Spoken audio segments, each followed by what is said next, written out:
एक ऐसी स्किल जिसको अगर आप सीख गए तो आपको सक्सेस होने से कोई नहीं रोक सकता। जी हाँ, आज हम बात करने वाले हैं पावर का लॉ नंबर 7, जो कहता है कि get the others to do the work for you but take the credit. इस लॉ को दुनिया का हर सक्सेसफुल इंसान यूज करता है। पॉलिटिशियन से लेके बड़े बड़े बिजनेसमैन तक, सेलिब्रिटी से लेके बड़े बड़े स्पोर्ट्समैन और क्रिकेटर तक, ये सभी लोग इसी लॉ का यूज करते हैं और इसी वजह से आज वो और इतने ज्यादा सक्सेसफुल हैं।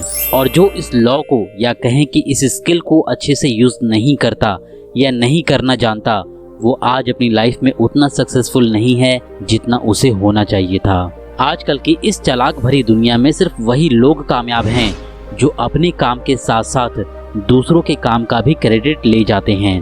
48 लॉज ऑफ पावर के बुक के ऑथर का ये मानना है कि अगर आपको पावरफुल बनना है तो ये ज़रूरी है कि आप अपने काम को दूसरों से करवाएं और उसका क्रेडिट खुद लेना सीखें।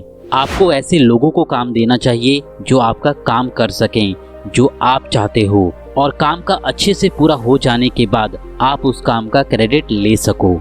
चलो इसी बात को हम एक एग्जाम्पल से समझते हैं। एक बात तो आप सभी लोग जानते हैं कि कोई भी जब बिल्डिंग बनती है या कोई भी जब रोड बनता है तो उसको कभी भी इंजीनियर या कॉन्ट्रैक्टर खुद जाकर नहीं बनाते, बल्कि वहाँ पे जो काम करने वाले मजदूर हैं वो अपना खून पसीना लगा के उस बिल्डिंग को पूरा बनाते हैं। लेकिन जब बिल्डिंग पूरा तैयार हो जाता है तो उस बिल्डिंग को बनाने का जो सारा क्रेडिट है वो इंजीनियर या फिर जो कॉन्ट्रैक्टर है वो लेकर चले जाते हैं और उनके मजदूरों को कोई पूछता भी नहीं है। इसी तरीके से जो आप मूवी देखते हो उस मूवी को बनाने के पीछे बहुत सारे लोग होते हैं, जिससे कैमरामैन, स्क्रिप्ट राइटर, डायलॉग लिखने वाला, song writer, music director, stuntman और दूसरे बहुत से छोटे मोटे आर्टिस्ट होते हैं जो उस फिल्म में काम करते हैं।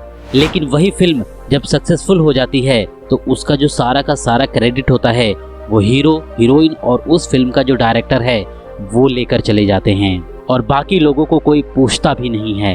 इसी तरह जो बड़े बड़े बिजनेसमैन होते हैं वो अपना सारा काम कभी भी खुद नहीं करते, बल्कि वो अपना सारा काम अपने एम्प्लॉय से कराते हैं और कंपनी के ग्रोथ और प्रॉफिट का जो सारा क्रेडिट होता है वो खुद लेकर चले जाते हैं और अपने एम्प्लॉय को सैलरी के नाम पर बस थोड़ा सा पैसा दे देते हैं। इसीलिए जिस आदमी को दूसरों से काम करवाना आता है ना, उसे सफल होने से कोई नहीं रोक सकता। और ये जो स्किल है वो आप जितनी जल्दी अपने अंदर डेवलप करोगे उतनी ही जल्दी आगे बढ़ोगे और उतनी ही जल्दी आप सक्सेसफुल भी होगे। और यही सिखाता है हमें पावर का लॉ नंबर 7।